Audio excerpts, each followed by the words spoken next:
All right. Let's see if this is working. It booted me out just a moment ago. How rude.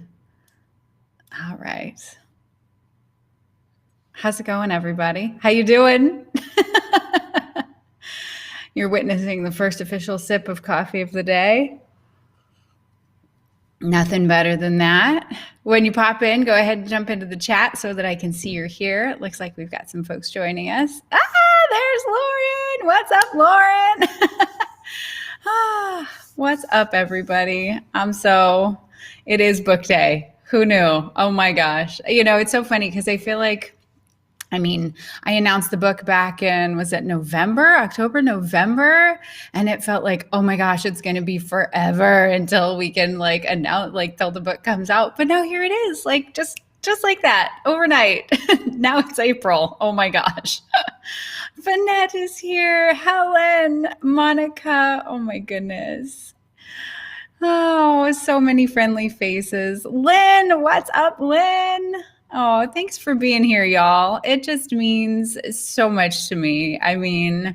Opening up Instagram this morning, and I'm going to try not to cry, but just seeing everybody's comments and posting the book and sharing about it. And, I feel that energy and that enthusiasm, that excitement that I get when the book showed up for the first time here. And I was just clearly over the moon. So it's so fun to see it finally in your hands. Hi, Kim. How's it going? Gary, what's up?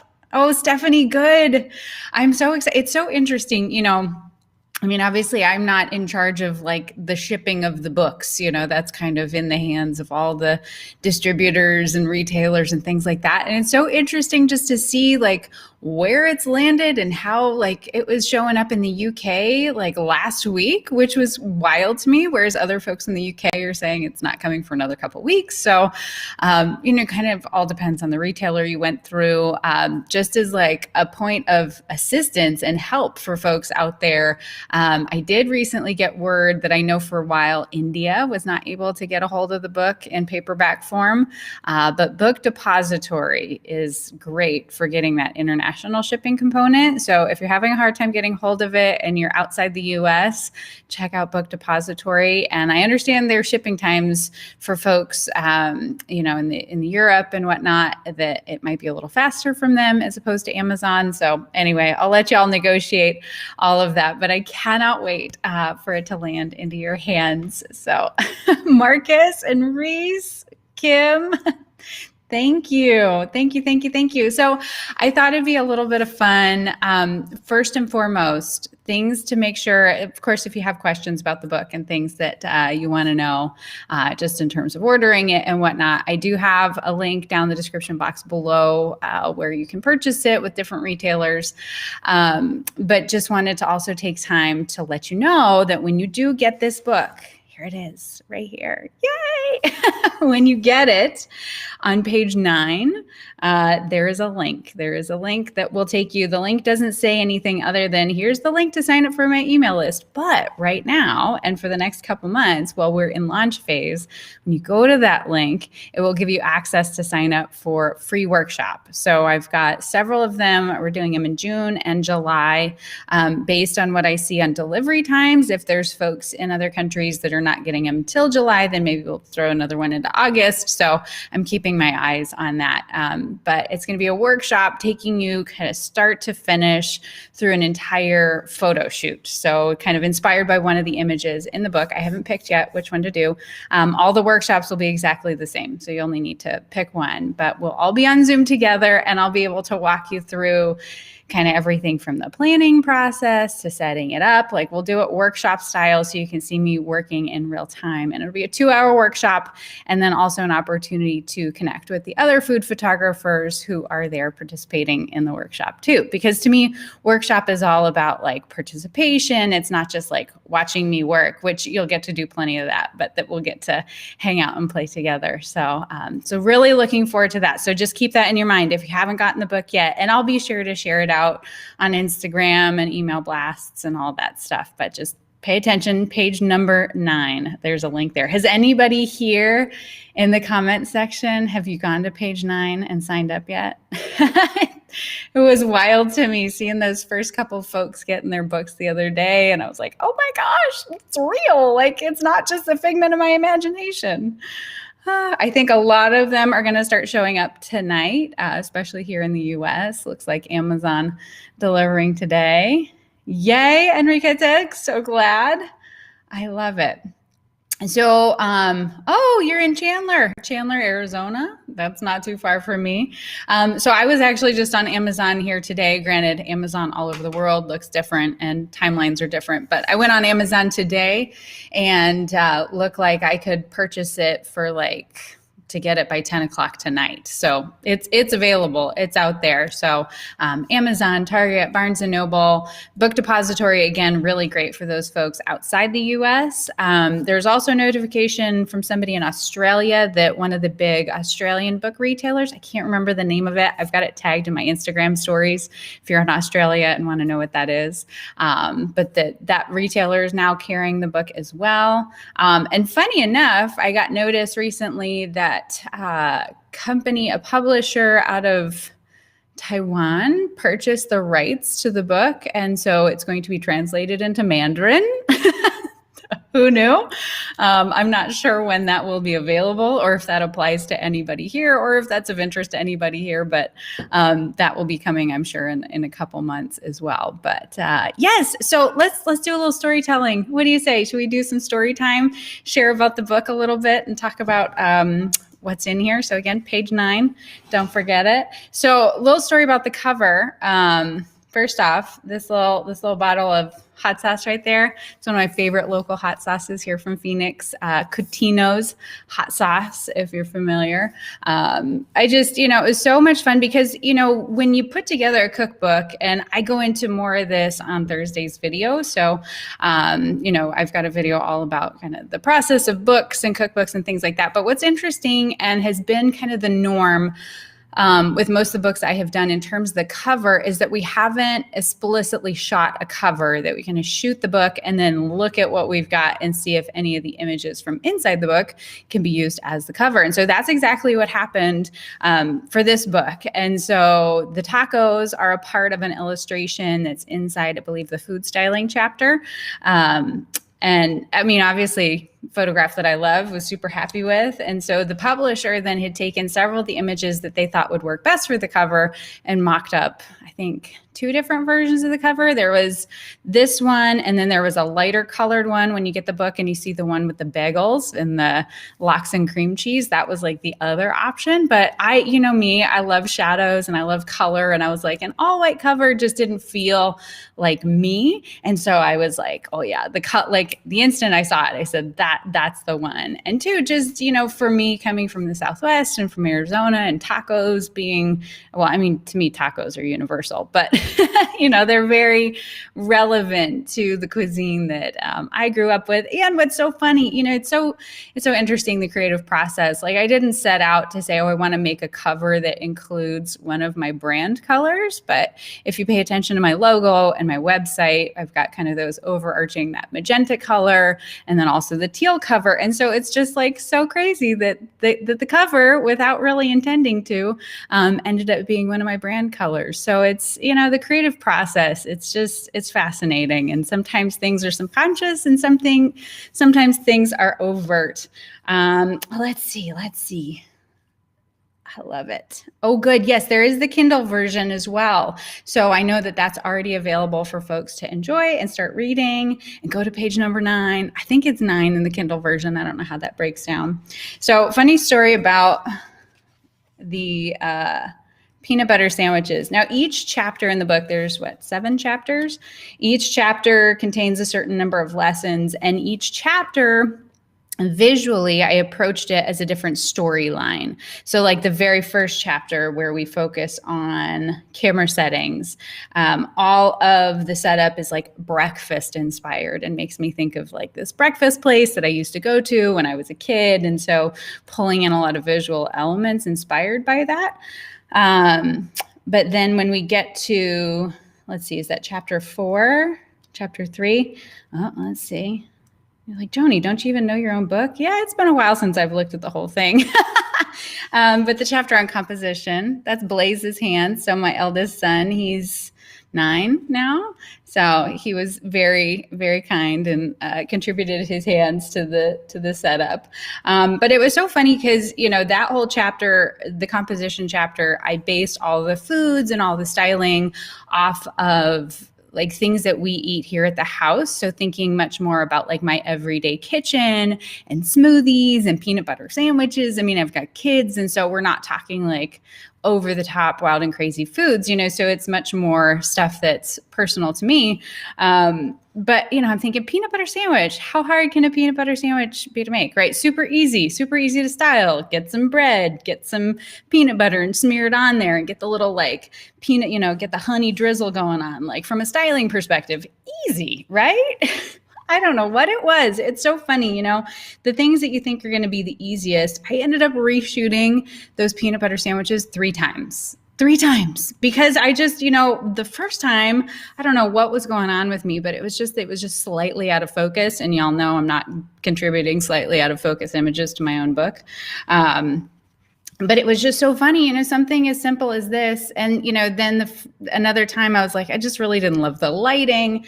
And so finally kind of settled on this sort of setup with, it's a little, I don't know if you can tell, it's probably a little blown out from my video light here. But once you get it, once you look at that photo, you'll see it's kind of like that hard light look, but with sort of some softer shadows because, you know, to me, from a storytelling perspective, that communicates Arizona and where I'm from and my family and my own personal kitchen.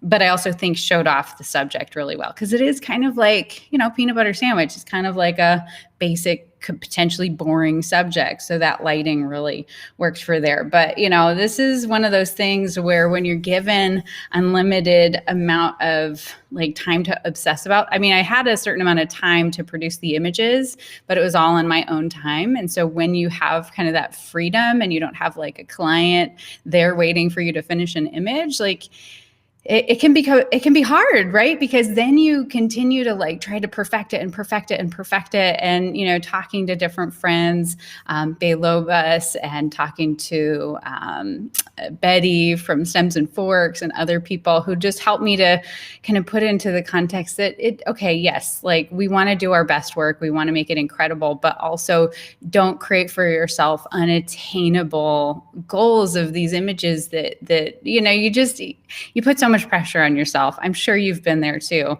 And so at a certain point you have to say, no, I'm proud of this. This is great. But I also, you know, you have to move on to the next shot. So there are definitely those some that I obsessed about more than others, that peanut butter sandwich specifically being one. Thank you, Rachel. I can't wait for y'all to get your copies. Fanette, so I used everything that was shot in the book. So from a teaching perspective, everything's taught from the perspective of natural light. This is meant to be more of a general good book for everybody from phone shooters to DSLRs. So we weren't going to get into the nitty gritty weeds on flash photography. That's what my course is for, right? We all know that. But I did end up shooting all the images in the book with artificial light. And I think everything was shot with strobes. So the peanut butter sandwich shots, if I do know, I can't remember if I was using this, I think I was using my strobe for that. And I was using the 4x4 Westcott Scrim Gym with the quarter stop diffusion. So that's giving me, I really like that look, that it gives me that hard sort of punch of those defined shadows on the subjects, but it also creates enough softness and lightness that it doesn't read like, right? It fills in, it gives some fill light into those shadows. So yeah, quarter stop diffusion, that was sort of the magic recipe there. So fun story, Reese. So this book was photographed when did I photograph it? Most of it happened in June and July. And at that point I had not purchased my new Nikon Z7. So I had though, oh, Stuart's here. What's up, Stuart? I published a video, 2 weeks ago about my Nikon and sort of my Nikon journey. And so I was kind of coming to this point where I was going to start to photograph my book. And the question was, okay, do I shoot it with my Canon system, which is like an old friend? And I know that Canon system inside and out. I'm super fast on it. I have so much experience on it. Or do I shoot it with the Nikon D750, used Nikon from B&H that I was using to sort of like get used to Nikon and see if that was the direction I wanted to go. And so then it's like, which way do I go? Do I go with the camera I feel more familiar with, or do I go with the camera that I like the colors and I'm happier with the files out of? So ultimately, I ended up shooting it with the Nikon D750. So, and it's a used camera like that. I kind of appreciate the fact that it wasn't shot with like the latest and greatest like Nikon Z7 mirrorless and all that jazz. Like it was shot with a used camera. So to anybody out there who says used cameras aren't great, well, I mean, maybe the book's not great, but I think the images will speak for themselves. And then the lens that I primarily shot that with is the 24 to 120 f4.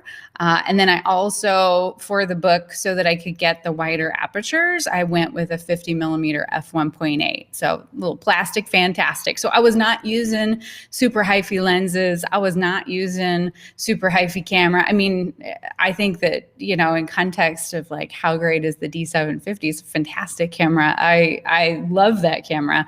But one of the limitations I did run into was that tethering component. So I talked about this in last week's video, that it was a little frustrating shooting this book, and that when I was in live view mode, I didn't have control on the camera, so I had to fire everything from the computer. But the other thing that was really hilarious throughout this whole book shooting process was that if you've been watching the behind the scenes over here, that we've been building a studio. And so when I, like the first couple shoots, like the very first shots that I took were actually the tomatoes. So that's chapter 2, where I'm shooting the tomatoes and the tomato galette on the yellow surface and on the wood cutting board. And so those were all shot here at home, but not in the old studio, because the old studio was under construction. So I was shooting in the dining room area here at the home, but then I ended up renting because it was like so loud and crazy, and I just couldn't do live streams, and I couldn't do, group coaching and things like that at the time, that I ended up renting a little like office space about 10 minutes from the house, but it didn't have a kitchen, didn't have any running water or anything. It just had like a bathroom, like community bathroom. But because of like certain circumstances of things that were going on, I ended up shooting everything in the cakes chapter. Let's see, there's like this cake where it's a birthday party inspired by my sister's birthday party. That is it's the color chapter? Oh no, hold on. The story chapter. So the story chapter, all of this was shot in this tiny little rented office space without a kitchen, without running water. And there's a shot in here of pouring cake batter. And you just think about what happens when Joni's pouring cake batter and doing multiple attempts to get this perfect cake pour shot without like a kitchen handy and in this like super cramped little space. But it worked. It's like I had timelines, I had deadlines, we made it work. So,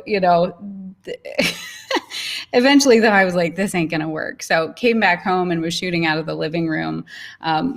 So all of this was shot, none of this was shot in the new studio either. So I feel like that's kind of special too, sort of the, granted, there's like so many exciting things happening in my photography and in this world with the studio and the new cameras and all this jazz. But like, to me, what's most important is that you can set up wherever you need to. You really only need a tabletop, and this book and the images in it are a testament to that. So anybody who starts thinking you need all these giant spaces and all this fancy equipment, like you don't. You can absolutely create amazing work with just a couple simple tools. So, all right.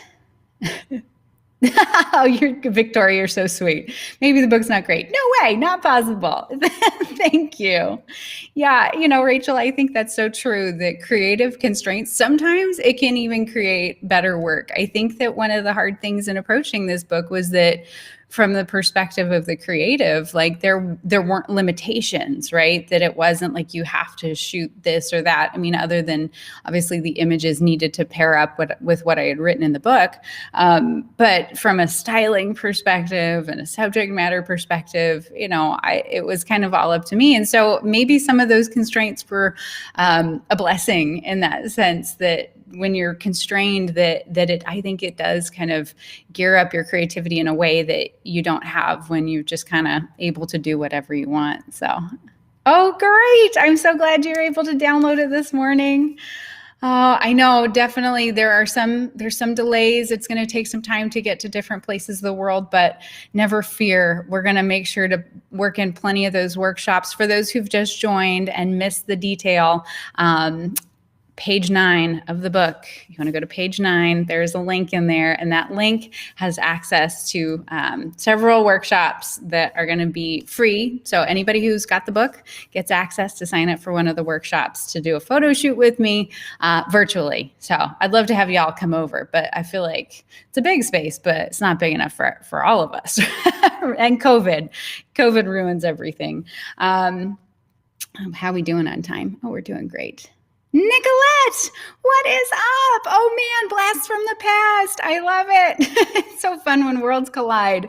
It's so fun. So one other story that I wanted to share in here, a lot of the storytelling in here is specific to things that are important to me. I'm going to show you this. So here near the back, very end, there's a setup. And the background is actually a painting that I did because I was in this very last section of the book and with the last group of photos, and I knew I wanted to kind of do like this charcuterie and cheese and something that was very celebratory and about like, hey, we've made it and this is all about us and the community. Because to be 100% honest, right, this book would not exist if it weren't for the YouTube audience, the Instagram audience, for you being a part of this. So thank you so much for that. And I wanted to kind of throw a party for us visually at the end of the book. And so, I was putting together this scene, but I just felt like it lacked a little it needed something extra special. So I can't remember exactly how it all kind of came to play, but I was sort of inspired by what I had written in the book about using music to inspire some of your creative decisions. And anybody who knows me knows that I am a huge Paul Simon fan, Simon and Garfunkel. No relation, just a big, big fan. My grandma would always play Paul Simon's Graceland when I was a kid. And it's just like that music touches me in a very real way. And so I was listening to Kodachrome, very applicable to what we do, and was kind of inspired by the words in that and decided I'm going to go out and I'm going to go grab it. Hold on. Let me show it to you.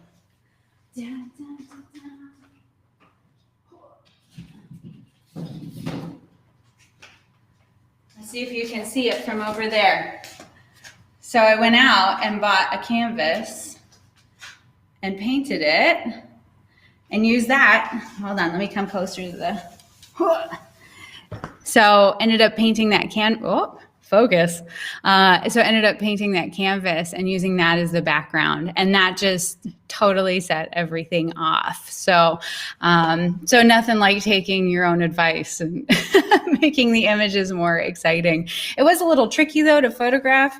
If you've ever photographed on a canvas like this, you start putting a lot of heavy plates and drinks. If you see in that photo, there's like these little wine glasses and other things. And so, this is not necessarily a flat surface. I mean, it is, but there's a little bit of give in the sections where there's not the crossbar. So I'm like balancing all these little cocktail glasses, and it was a little wonky, but we made it work.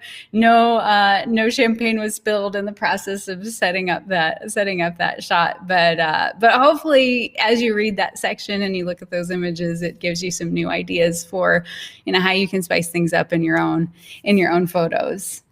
I love it. It was crazy. What's fun too, a lot of these props that I ended up using. So in that photo the canvas there. Those glasses. So my grandmother passed away this past year, and in raiding her home and kind of going through all of her old belongings, she loved to entertain, and I would say a big part of why I love to entertain and why hospitality is so important to me was certainly her legacy. And so it was really neat then to have her crystal glasses there to incorporate into that final image, which again, just celebrating us, celebrating the community, the party that's in that image, and seeing her props, in a sense, things that she used to entertain for when she had friends and family over. Oh man, I look at each and every one of these images. I'm like, oh, there's a story in that one. There's a story in that one. This one. So, can you see it? There we go. Oh, the glare. So it's the popsicles. What was fun about that shot is that wasn't actually intended to be the final shot. So I should pull out what I shot is the final shot, what I thought would be for the frozen foods, food styling lesson. But then all of a sudden, this is how it goes, right? I'm finishing up the shoot, I'm taking the shots, and then, I've got what I think is the final shot, and then I'm cleaning up. And I just looked at like how these were literally just sitting on the baking tray, and the one had been removed, and I was like, oh, that looks so cool. So I ended up taking those shots, and I loved them like 1,000,000% more than this scene that I had like taken the time to set. Like this took no time at all, right? Because it was right there. And I think that's one of the fun things in food photography is sometimes it just works, and you're like, there it is. I don't need to, let's not overcomplicate this. Let's just get some beautiful light on exactly how it is in real life, and like the authenticity and storytelling that can come out of moments like that. When we look at that image, it looks very believable because it's literally how it was. So I always look for opportunities, to always remember as you're cleaning up, that's a great place to look for the additional shots that might actually end up being the final shot in the setup. Okay, now here's a fun one. Let's see, what page is this on? Page 116. South Africa. Anybody else in here in South Africa? Have you checked Book Depository? Maybe I think you already have, actually. I think we talked on Instagram, but definitely something I'll check on. All right. So page, what is this, 116, 117, all about the salads. So you can't really see it. It's right here, teeny tiny up in the top. But the original crop of this image, it was much more present, but because they ended up, the way the formatting worked to take this across 2 pages, it got cropped a little bit more on the top than I had originally intended. I still like the layout, but you don't see that there is a glass of beer there. And this is Joni's Comedy Hour. Any guesses as to what kind of beer it was? Any guesses? Everything was shot in the midst of the pandemic, in lockdown. So it's a Corona beer. It was like I legit bought Corona. Not because anybody would know, but just because I thought it was hilarious. So good times. When people ask, what did you do during the pandemic? This is what I did. All right. And then one final story. Let me get you a cup of coffee. Oh, good. I'm glad you got the Kindle version. Hooray, hooray. Oh, I'm glad. I'm glad it gives you getting the Arizona vibes from the setup.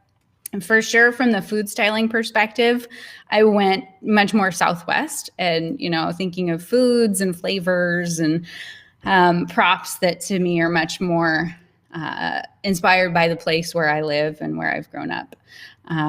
But the tomatillos.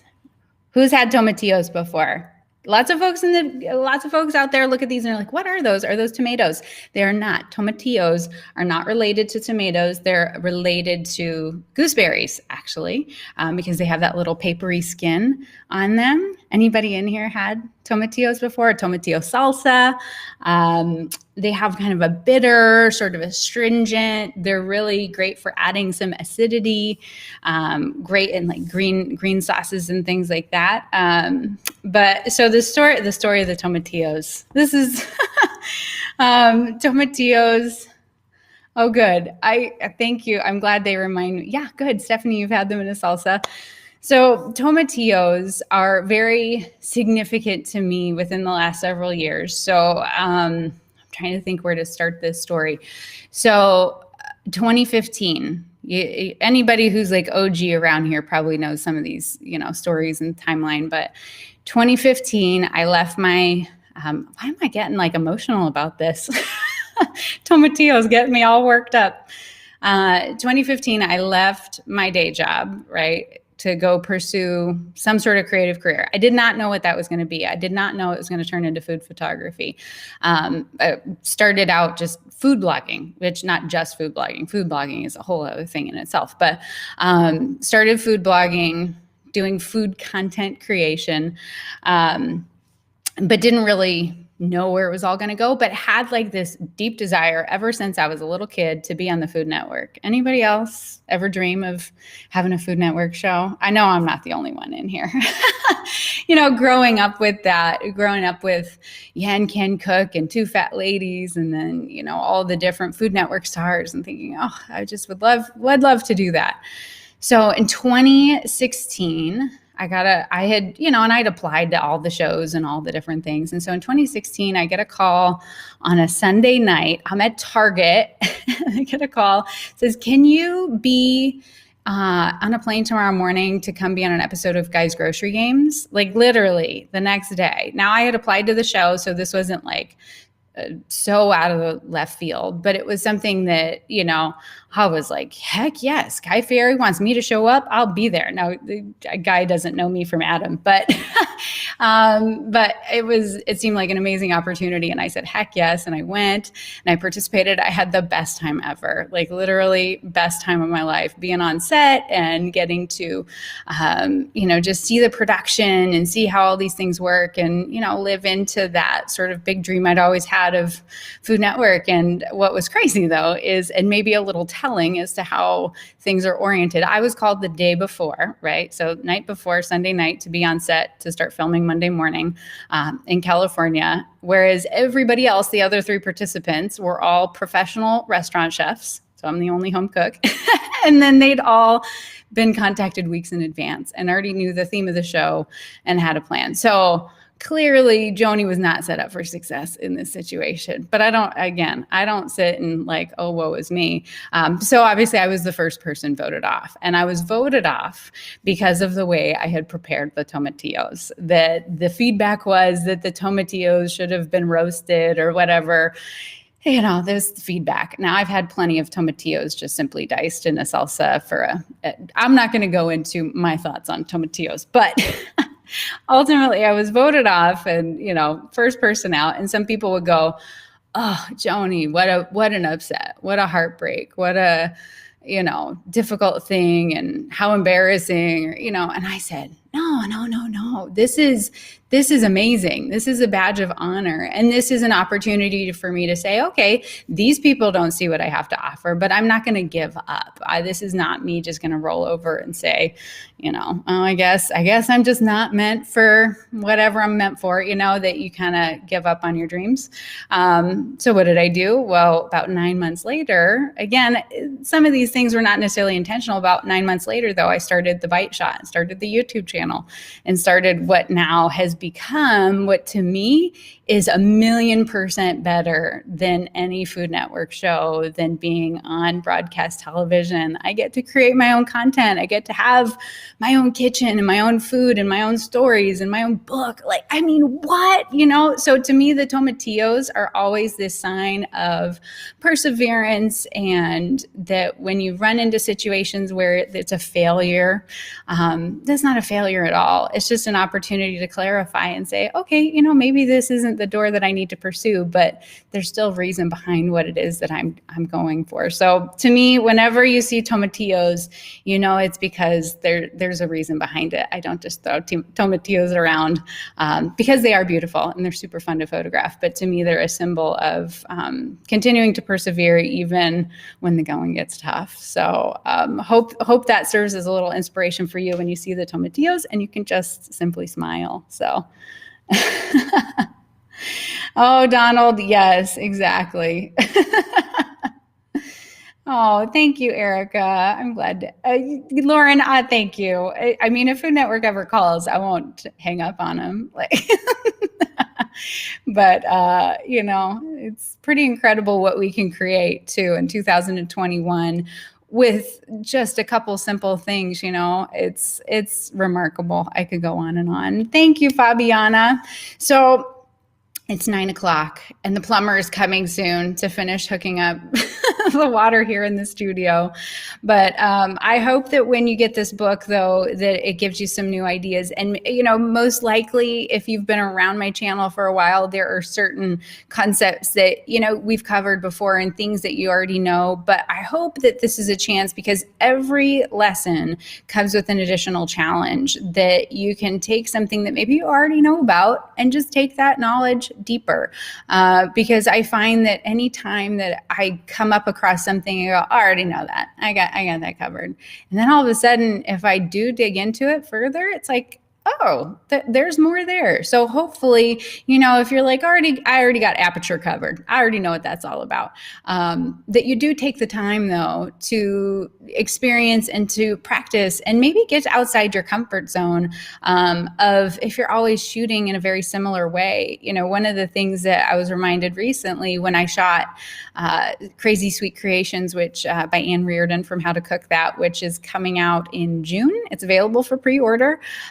But one of the things that I did with that book, which I did shoot with the Z7, that book, I had realized in kind of doing all the photo planning for that shoot that a lot of the images that she had sent over for inspiration, the lighting was all coming from the right side of the frame as opposed to the left, which is how I was predominantly lighting things, just kind of based on the setup of my studio and certain amount of comfort level. And so for setting up that shoot, I was like, I'm just going to start shooting with the light coming from the other side. And that seems like such a basic, simple thing, but it really was interesting how much it changed the images with just changing the light from, instead of coming in on the left-hand side, from the right. So I hope that this book gives you some of those opportunities to do things differently as well. That if you're used to doing it the same way, like I always shoot within this aperture range, like yesterday, I've got a setup over here. I've got some watermelon and some grapes and some other things for a video coming in a couple weeks on how to shoot with false windows. And I actually shot the images for that lesson at f/22, which if you look at my camera settings on Instagram, you know that I never shoot at f/22. But I was like, we're gonna break out. We're gonna do something different. So I hope this book serves as an opportunity for you to get to do some of that and to change things up, because I think that's where we can really, it's that depth that we can create and cultivate in our food photography. Thank you, Rolando. Thank you for your pre-order. I love it.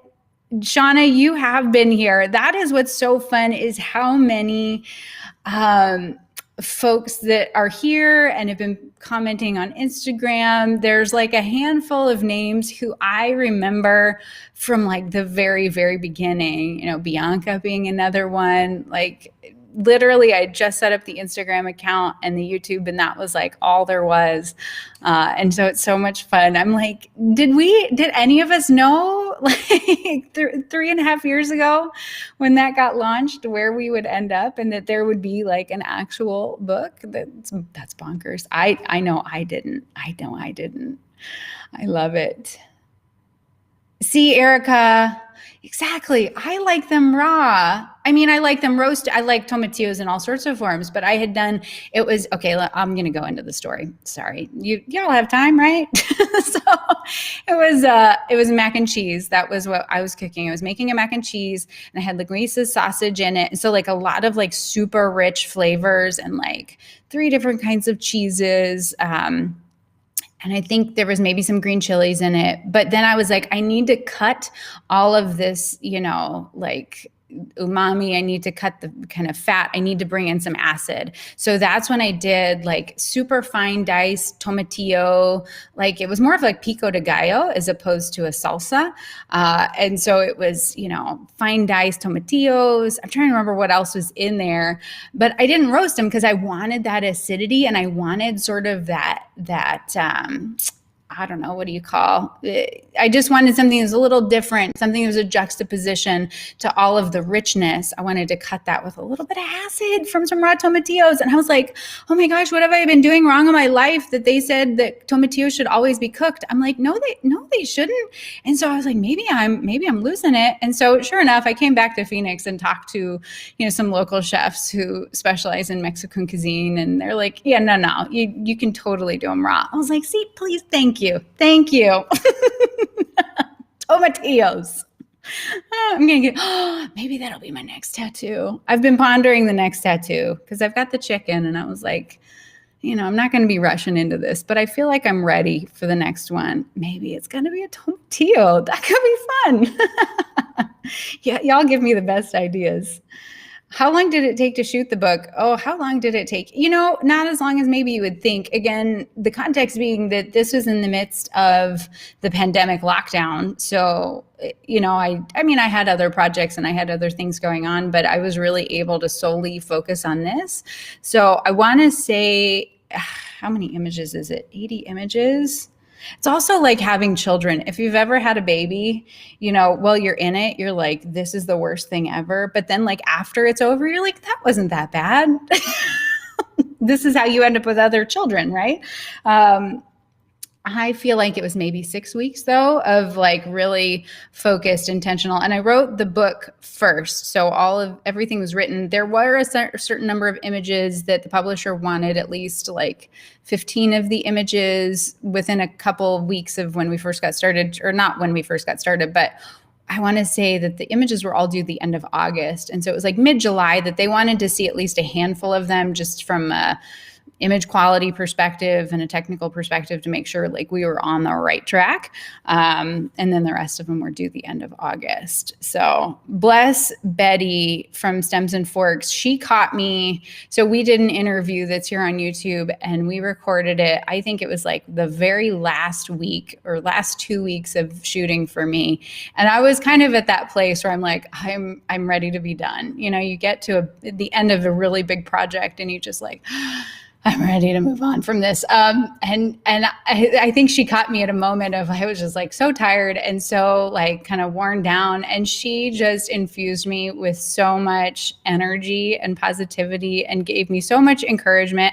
I actually wrote an article for the Photographer's Tribune. I'll share it out on Instagram and in the comments of this afterward, but just kind of talking about how when you're doing such a big, massive project like a book or any big project, for that matter, that it can be so incredibly helpful to have other creatives around you who can encourage you and, lift you up in those moments when you're not able to lift your own self up because you're getting worn out and you're getting tired. So, to Rachel and Lauren and Bea and Betty and, all the beautiful folks in this creative community who knew what was kind of going on behind the scenes and were super encouraging. Thank you to you because, I technically my name is in the author line and the photographer line on this book, but the credit goes to the amazing community of humans around me. Ryan for doing all the dishes, bless his heart, handling Zoom school with the kids because that was going on. Wow. Takes a village, y'all. I love it. All right. Well, I am going to sign off. Plumber's still not here. Hope the plumber's coming today. But thank you so much for supporting this book and supporting me and this channel. And I can't express it enough. Words are incomplete, but I just want you to know that you all mean the world to me, and I'm so grateful to get to be in this position and do what I do. And I sincerely hope you get some great ideas out of the book. When you start to do some photo shoots, maybe inspired by some of the things you read in there, absolutely tag me on Instagram. There's a lot coming at me on Instagram these days, but I try to share and at least thumbs up as much as humanly possible. And I can't wait to see what you create. So thank you. Much love. Biggest of hugs. Take care of yourselves and I will see you soon. Okay. Bye.